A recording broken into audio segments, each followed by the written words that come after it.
Yes, Scorpio, you've come to that crossroads in life. It's an important month for you, May 2022. I'm Dodici from astrology.com.au. If you're new, welcome to our little Oracle Express, as I call it, a brief synopsis of what I think is pertinent for the current month.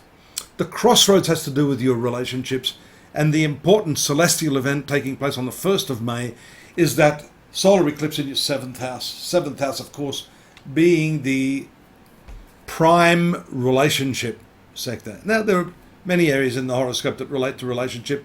Your 5th house, which is love affairs, the 11th house, which is your social connections and your so-called tribe. The 7th house is especially important because this represents the relationships that become solidified in a one-on-one. So where you've reached a crossroads in life is the fact that, and this month the theme is karma. If you look at the introduction where I talked about attraction, repulsion, it's this period of your life about understanding the nature of your desire and what is motivating you in those relationships. In one of the earlier readings for one of the other star signs, I talked about intention being a very important component. And I've talked about this in the past as well. Intention really does have more to say about the outcome of karma than the actions themselves. Because often the intention that you have is not at all what people interpret your words or your actions to be. They can misinterpret that terribly. So therefore your intention slides completely left of field away from what your intended outcome was. And so it's important for you to not only understand that your actions, your words and thoughts have an impact on your karma, especially in this area of your relationships now, Scorpio, but your intention has to be scrutinized very, very carefully so that others don't misinterpret where you're coming from. That's doubly important because your ruling planet Mars is also in this 5th house of love affairs. Jupiter, Venus, Neptune, Mars. Are you giving off contradictory signals? Are people misinterpreting what your intentions are? This eclipse is going to shut off the light and reveal much about this aspect of your life.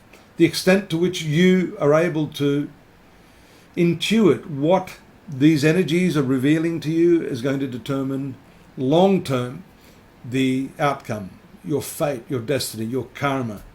The fuel of that karma, as I said in the opening statement, has to do with the desire nature.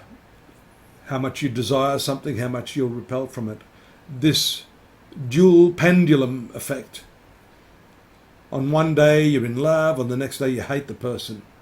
You know, this is the binary nature of the universe and the binary nature of our internal mechanism. It's important for you to step back from that and understand how this is impacting your relationships and how your reaction to these prime relationships in your life determine much of what's going on. If you notice here, you see one hemisphere of the zodiac, and this is going to be more pertinent after the 10th, when Mercury moves into the sign behind it through its retrograde process. It will then move towards this north nodal karmic point. Over the coming days, it will hit this Rahu, and that means everything is hemmed in between this karmic axis, and that's occurring there in your 7th house. I can't overstate how important it is for you to use this month wisely in deepening your understanding of your intention in relationships. And this also goes for your business connections. This is not just to do with sexual or emotional relationships, although we do have that 5th house strongly packed here, bringing you ample opportunity in your love life now, either in an existing relationship or new relationships, plural. There could be quite a few people with their eye on you right now, Scorpio. But Business partnerships here are also shown by this 7th house. Understand and scrutinize not only your own intention, but the intention of others. It's not always well-intentioned. Use your intuition. You are one of the most intuitive signs of the zodiac. On the 25th, your ruling planet moves into the 6th house. So some health issues may arise there in the last few days of the month. And fortunately, it transits Jupiter, your planet of good fortune. So this is likely more a preventative or maintenance period for you rather than any sort of a serious health problem. And it also has to do with the workplace agreements and your relationship with co-workers.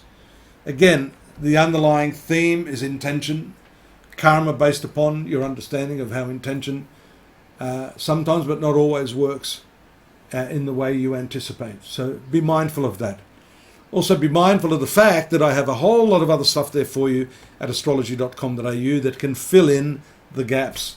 Daily, weekly, monthly and yearly readings at astrology.com.au. And, I'm here if you want to converse or engage or, look at a more detailed personal reading.